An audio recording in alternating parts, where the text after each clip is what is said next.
In today's episode, we're talking to Gari Patti, diving deep about the keys to create rapid and consistent growth in your business when you feel stuck or you've hit a plateau. So stick around. If you want to build a legitimate, profitable online business without shiny objects, without the hypey gimmicks, and without the stress and overwhelm, if you want to make more money without having to be present online all day, every day, pumping out content that nobody sees and hustling DMs to generate leads and sales, then this is the place for you. Welcome to the Digital Trailblazer podcast, your online business university, where you'll learn how ordinary people start from ground zero with no influence, no email list or audience to sell to, and no business or marketing experience, and go from working 9-to-5 jobs to building successful 6- and 7-figure online businesses and all the steps in between. Learn the strategies that worked and what didn't. Learn the mistakes that they made and how to avoid them, and then learn their plans for scaling their businesses and taking things to the next level. All so that you can build your business faster and easier and make more money without sacrificing the things that are important to you in your life. I'm your host, Leah Ray Getz, and with me is my husband, Todd. Now, let's get to it with today's guest. Welcome, Gari. We're super excited to have you with us today. Why don't you go ahead and give a little context to the audience, let them know a bit about what you do.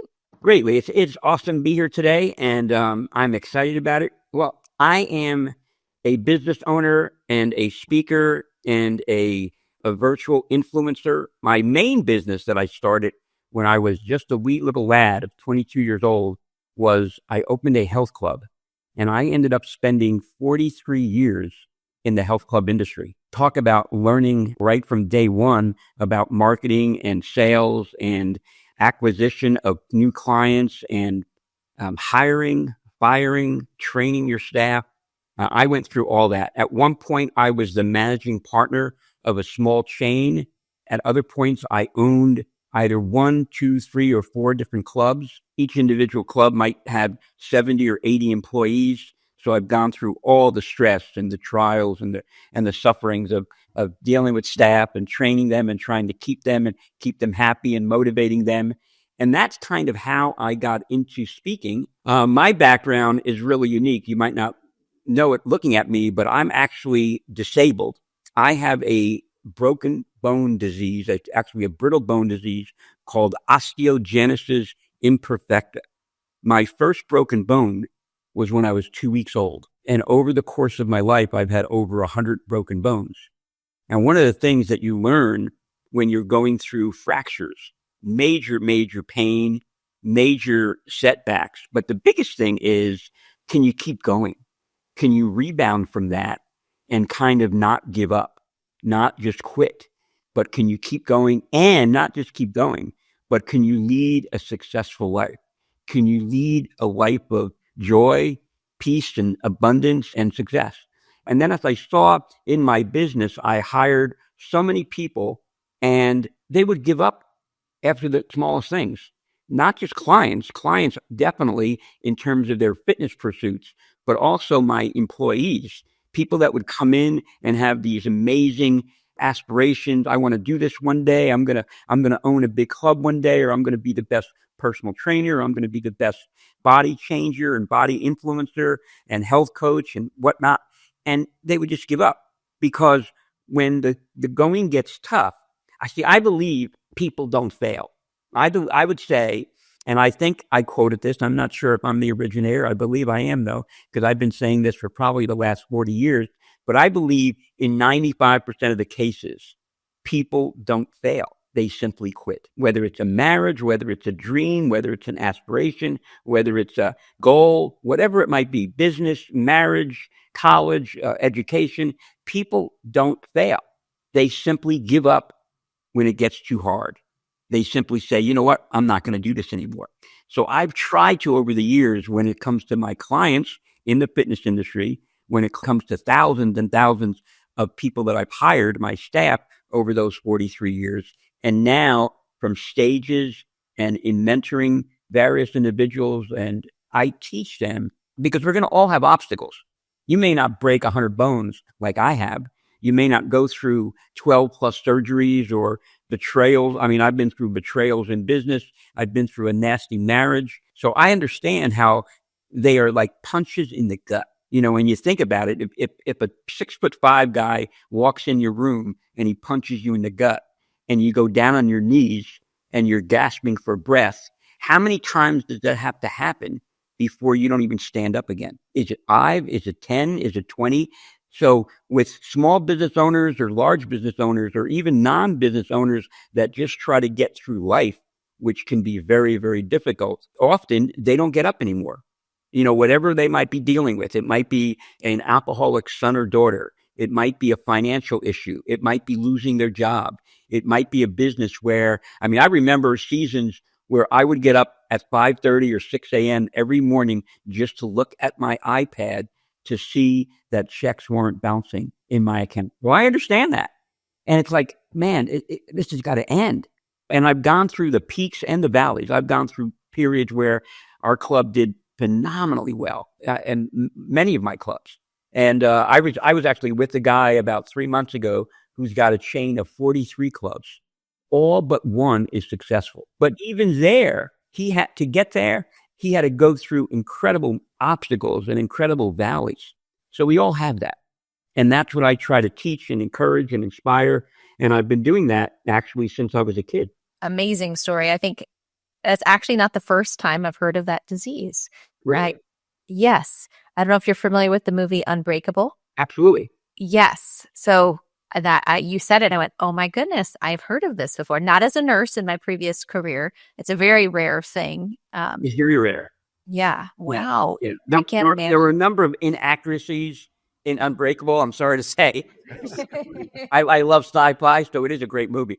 But yeah, and I'm very fortunate. I've had over 100, as I mentioned, but my first was only at two weeks old. Actually, I've met kids that have had 200 or 300 broken bones before they were born in utero. So, so I consider myself extremely fortunate.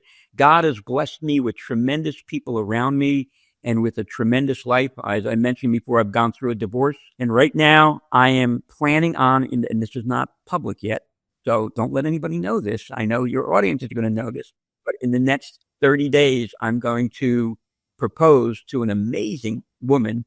And just like Todd, I'm going to marry way up.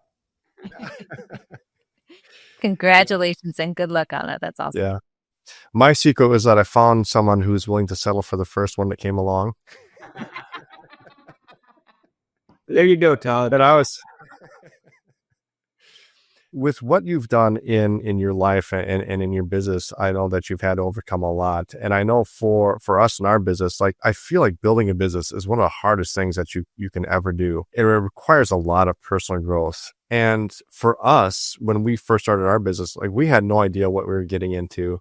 We had no idea how hard it was going to be. I think like a lot of people, we thought it was going to be a lot easier than what it actually was. But for us, like the whole reason we never gave up, number one, is that we had a really strong why we needed to succeed.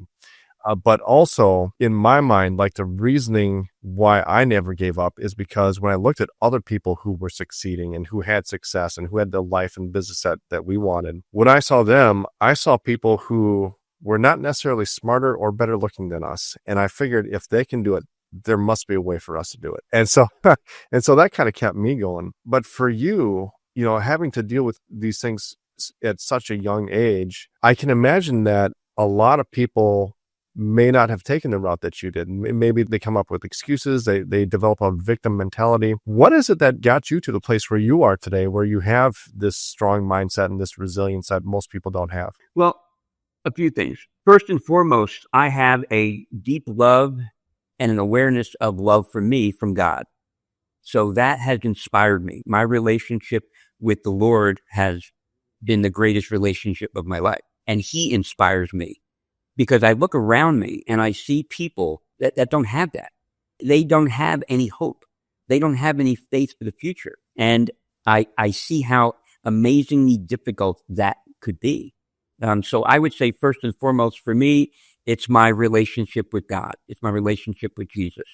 Okay. But also there's another thing on the heels of that. And that is, and not as important as God, but that is, there's a great book out there called Who, Not How. Are you familiar with it, by Dan Sullivan? So we are taught from an early age that if you get help, you're cheating. If you get help on a test, if you get help in what you do, and especially guys, we want to believe that we're macho, that we don't need any help.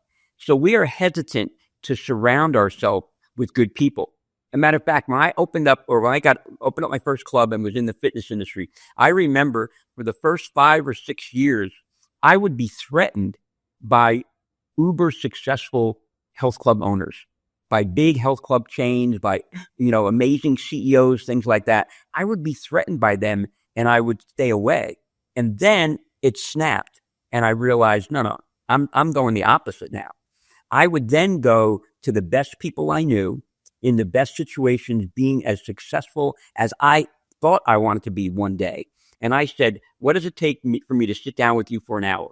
I'll buy you lunch. I'll give you lunch and money. What do I need to do? And that, surrounding myself with people like that, gave me, just like you're seeing other people that did it.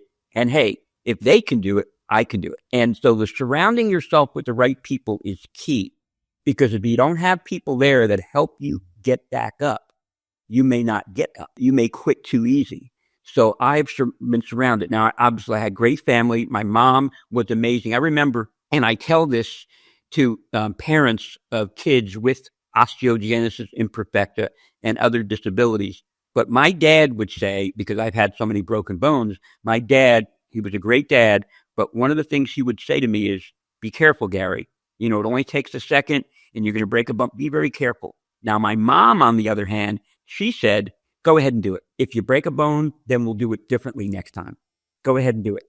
And I love them both, but I would say that my mom was used by God to really inspire me and to show me that I can take a risk. And to this day, it's crazy. I actually have a 3-wheeled motorcycle, a Can-Am Spider. If you've ever seen one of those, who in the world would think that a guy with brittle bones is going to ride a motorcycle? But see, I actually did road racing in a wheelchair that was built for racing. Matter of fact, I designed my own back in the day when other people weren't doing it. I break bones, but I take risks. And as long as they're not crazy risks, they're going to be calculated risk, but they are in fact risks.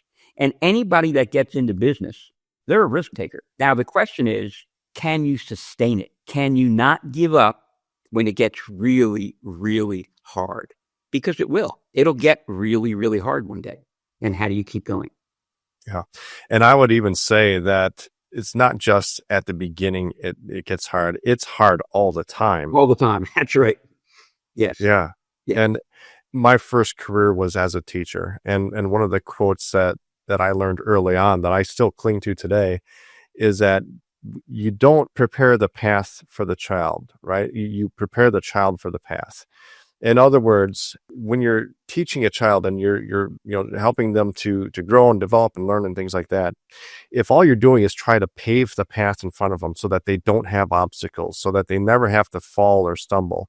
If somebody's struggling in your class and you just dumb down the test or make it easier, right? Instead of having to write on answers, you make it multiple choice. If you do things like that, where you're trying to smooth the path in front of them and make it easier, you're doing them a disservice, and they're never going to learn how to actually deal with real life when they grow up and they graduate. Rather, we need to prepare the child for the path and teach them to overcome those things and to become more resilient, so that when the inevitable obstacles come in their life, they're able to deal with them easily, right? Rather than feel like they're totally unprepared and then have that victim mentality where they expect others to just kind of fix things for them or give them handouts, right? That's exactly right, Todd. You hit it dead on. You're like my brother from another mother. I love it. So I know that for us in our business, we've had a lot of things that we've had to overcome, probably a lot of similar things that, others have had to overcome. But for you specifically, what are some of the biggest obstacles that you've been presented with business-wise, and what have you done to kind of navigate those? I would say, okay, so looking at both businesses, they're a little bit unique. When you're in the health club business with a 20 or 30 or 40,000 square foot facility, all right, and you have 50, 100, 150 employees, you have to be basically the sheep herder, the shepherd. You have to instill in them, like in the early days, I might have been one-on-one with a lot of my clients. But as soon as we grew a little bit, then I didn't even know my clients. And down the road, I didn't even know every staff member. I remember I really smiled one day, and this was probably 15, 20 years into the business, when I entered my business one day and the front desk person said, "Who are you? Are you a member here?" Didn't even know me, because I knew that my staff was doing a good job. They were hiring without me. So I trained my managers and my overseers really well. But when you have a company like that, your biggest challenge is to retain and to maintain your best staff people. Can you retain them? Can you take care of them? You take care of them with money, obviously, but you really take care of them a lot with time, with recognition, with sitting down with them on a regular basis. I would even go out with them to a diner, to a restaurant, and talk about their career and do career pathing. You have to give them a vision. You have to give them hope for the future. So I spent a lot of time learning to really be able to impact the lives of my staff and even know their family. Okay. So that's the biggest challenge when it comes to a business where you have a lot of employees. Transitioning to the coaching and the mentoring that I do now and the speaking from stage, the biggest challenge is getting the word out there, because it's only on me. I don't have a staff, but I still have to be really good in marketing, in presenting myself, in doing what we're doing right now. Yeah. And I think, with other coaches and course creators, that it really is it. Just getting your name out there, getting seen, differentiating yourself. There's so much to that a lot of people struggle with, and a lot of people never overcome. And when they don't, like you said, if they don't have that mental strength, that's when they quit, right? They get up. And when you're an old guy like me, even though I have a young heart and I'm excited about my future, and I think I'm actually entering, believe it or not, the best season of my life. Nonetheless, I'm not as young as you guys.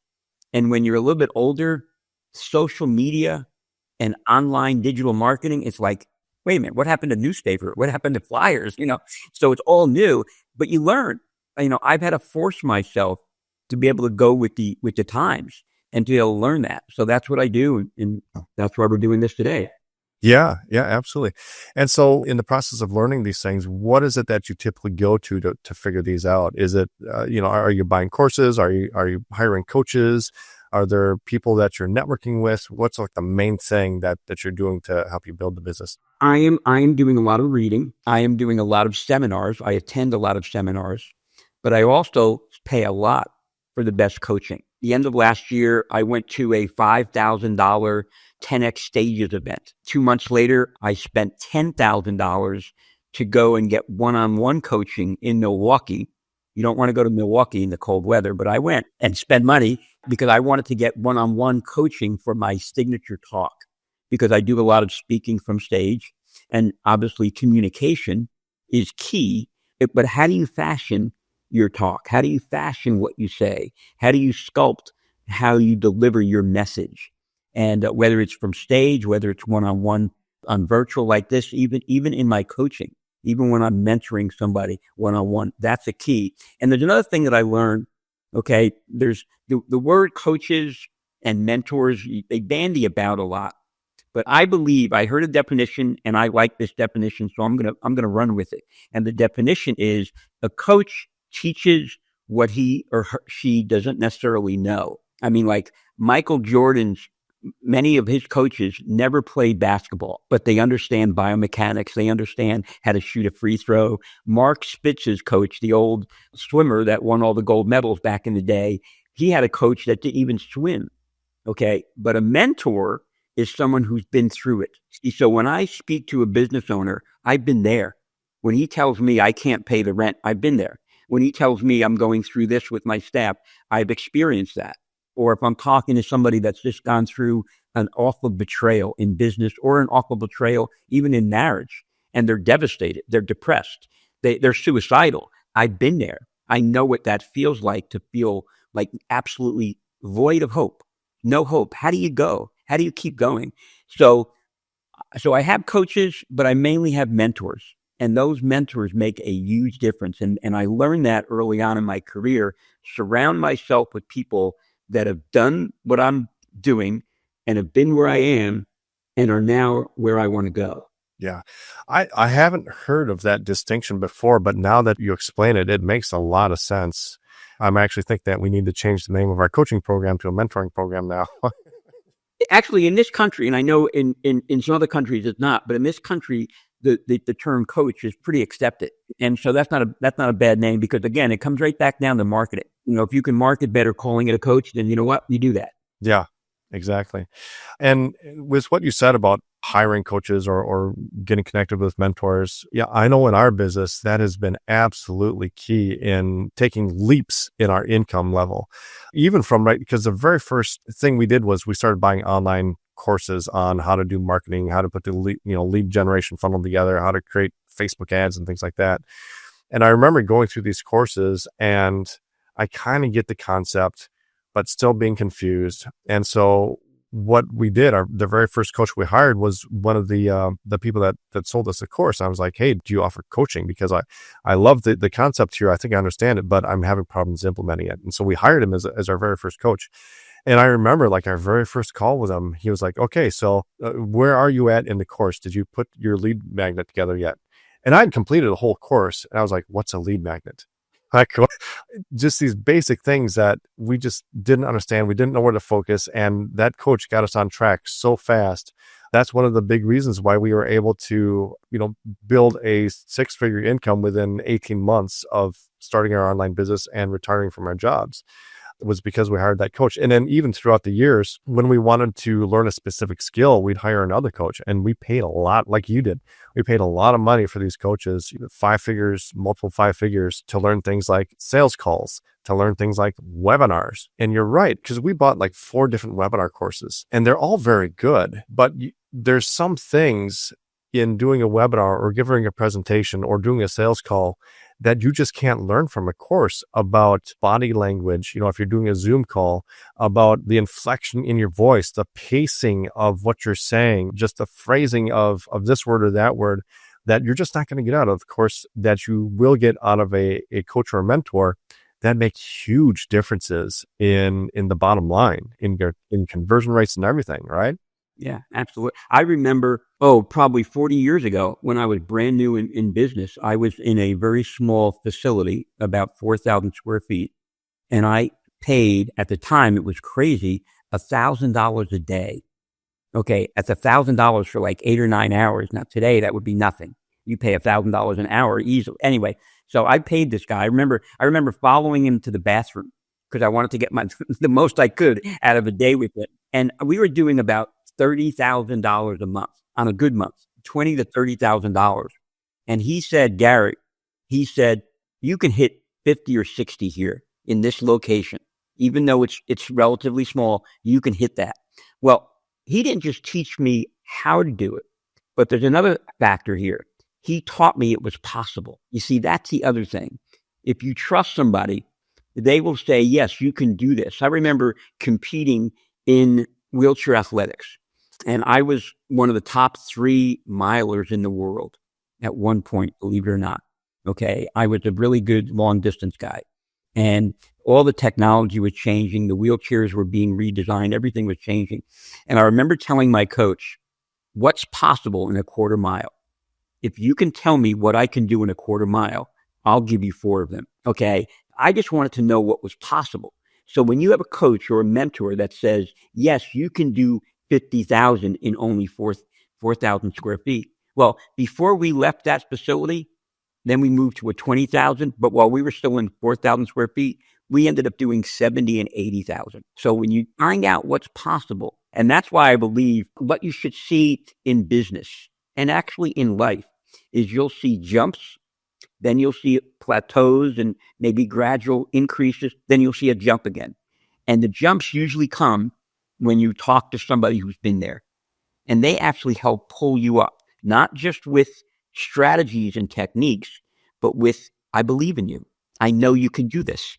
And when the belief is there, it's amazing. I had seasons where I was waiting for bad. Going through 100 broken bones, you kind of get used to disappointments. You get used to getting excited about a vacation and then that be snatched away because you just broke your leg. Okay, so I got used to expecting bad. Then God taught me through other people that I can expect good, that God is a good God and I can expect good. Now my life is so drastically different because I'm expecting good. So the same thing applies with business. If I can inspire somebody, expect good. Okay, let's do these things, but I know good is coming. If you do these things, this is what you're going to hit. This is what you can accomplish. This is what you're going to do. All of a sudden, everything, because their perspective changed and everything changes. Speaking of the expectation, I think a lot of that comes with just the experience, right, of overcoming obstacles in the past. Because I know that early on in our business, something would happen, like, an ad that we were running gets disapproved, or our ad account gets shut down, right? That's something that's happened to us in the past. And back then, it caused absolute panic. It's like, oh no, our business is over. We're never going to survive, blah, blah, blah.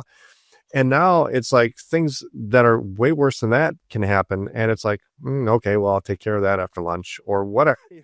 We're just so much more resilient to those things because it took time for you to learn that. Exactly. Yeah.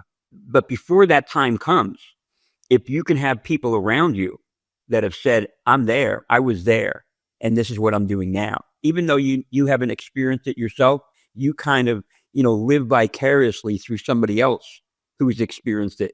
And you say, well, that's then I can do it. Yeah. And back to your point about a mentor or a coach just showing you that it's possible. I remember specifically when you said that, I remember there's a coaching program we joined, again, multiple 5 figures to join this thing. And I had no intention of joining this program, but when we did the call, it was because we were switching niches, right? We were going to market in a different niche, and we're putting an online course together that we were going to sell for like $500. And the thing is, we'd had a lot of success selling online courses before in a different niche, but it was like we wanted some help doing it here.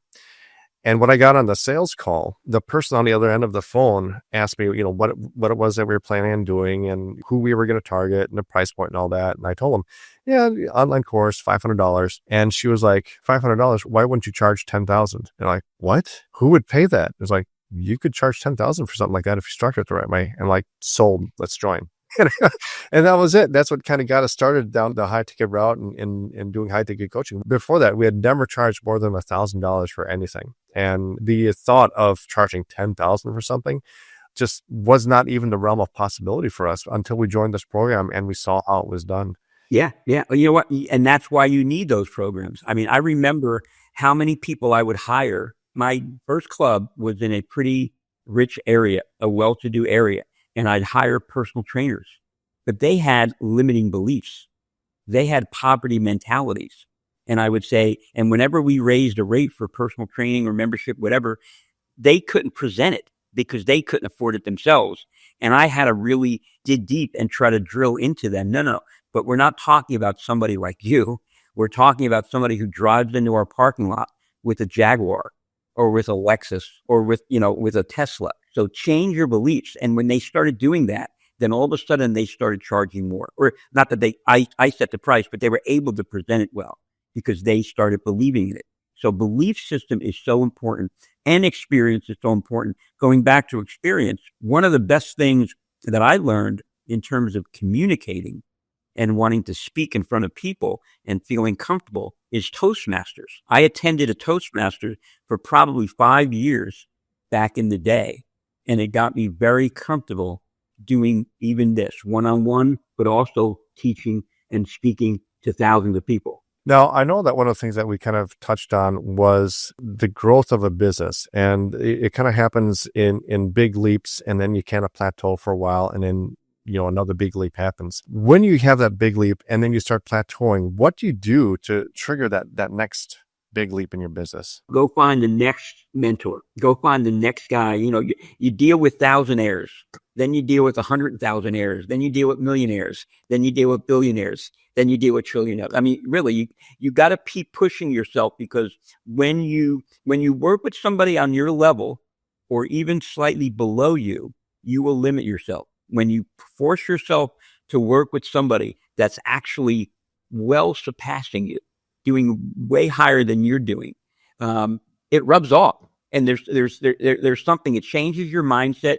it changes your understanding, and also it changes the strategy you use. It's almost like shocking. I'm sorry to cut you off. You know what? It's almost like shocking. And I just thought of this. I've never used this before, Todd. So thank you, because you're stimulating my brain. But way back in the day, we were talking about shocking the muscle. The muscle gets stagnant by the same routine, by the same workout routine. If you can't go beyond that, what you do is you shock the muscle by changing the whole routine, by doing new exercises in a different way. So that's kind of what you're doing in terms of business growth. You're shocking your head, your strategies, your systems by going to somebody else and learning a whole new thing. Yeah. And I think you're exactly right about that, about just finding that next mentor, finding that next group of people to kind of get around. I remember specifically for us in our business, one of the things that we had early success with that actually allowed us to quit our jobs and do online business full time was we were affiliate marketers, and we had joined this affiliate marketing company that had an offer, and we had reached the top of the affiliate leaderboard in that offer. And at that point, it was pulling in six figures, maybe even multiple six figures. If we really worked it, we could bring in $20,000 a month with it. And we were top of the leaderboard there. And they had yearly events that we would attend. They'd have us speak every year. When we went to that event, like being a six figure or multiple six figure earner was like, hey, we're the big fish in the pond now. And I remember going to our first event outside of that. It was a ClickFunnels Funnel Hackers Live event. I remember I just went to it because it was kind of local to our area, and it's like, okay, people keep talking about this, let's check it out. I went there and I was just sitting in the crowd. I wasn't speaking or anything, but I remember the first day, Russell Brunson asked, okay, anybody here who's a seven-figure earner, raise your hand. I'm like, oh, I'm not there yet.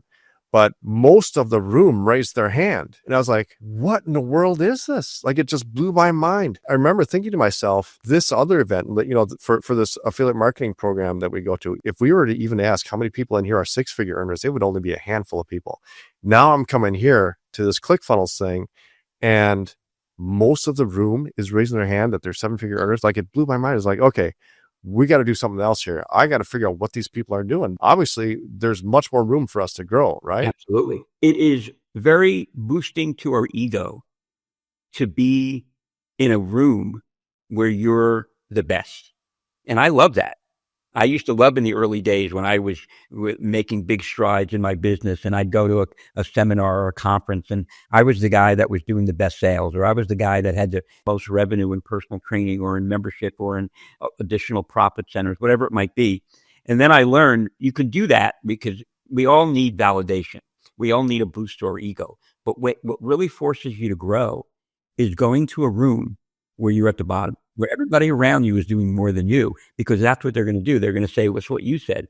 What's going on here? How's that possible? And because we all have limiting beliefs. We all have ceilings. And when we hit that ceiling, we think, oh, we've arrived. There's a higher ceiling. Yeah. And like you said, your ego can definitely get in the way of that, because Yeah, absolutely. And then there's one more thing. We are very competitive. A business owner in general, most people who go into business have a competitive mindset. I am a very competitive person. I was very competitive in sports. Like I said, I did a lot of wheelchair athletics. I was very competitive in business. And that competition can really drive you if you're in a room where you're not the top. So I love mastermind groups, but I would never do a mastermind group to feed my ego. I would do a mastermind group to push me to greater heights. I want to have people around me that are going to force my competitive nature to level up. And I think part of that is that, when you get into a room where now you're the small fish in a big pond and you're not the most successful person there, you feel like it's embarrassing, or I might get criticism or laughed at or something like that. Well, the truth of the matter is that people who are more successful than you are not going to be the ones criticizing you. Like, if you think about the internet trolls and things like that, the criticisms are going to come from the people who are below you. The criticisms are going to come from the people sitting on the couch, eating Cheetos, binging on Netflix all day, and who are not walking the walk. The crab mentality. You heard that story. The crabs, they can't get out of the bucket because when a crab gets near the top, the other crabs pull them down. That's very typical. But the people that are over you, it seems like they're always really quick to want to help you, because they've seen other people to help them get to where they are. They're the quickest to come to you and say, what can I do to help you? I used to love what Zig Ziglar said. If you want all you can get, help as many people around you get what they need. And then you'll get what you need. So that's an interesting way to look at it. Yeah. And that's the thing. Like, I think when people achieve a certain amount of success and they're comfortable with it and they're confident, right? They have the confidence, and people ask them about it, they're eager to share. Like they enjoy it. They love talking about their business and what's working, and they're not threatened by other people trying to do what they do, because like as an entrepreneur, when you have success, you build a resilience and adaptability. Right? You become adaptable.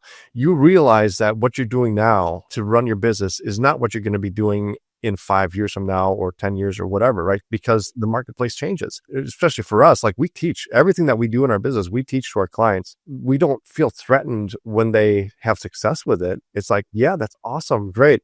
Because we know that there's always another thing coming, right? Yeah. You don't feel threatened because you are successful. But before you were successful, it would be easy to feel threatened. It's the old story. If you buy a pizza that's cut into 8 slices, okay, and there's 8 people at the party, but 2 more show up.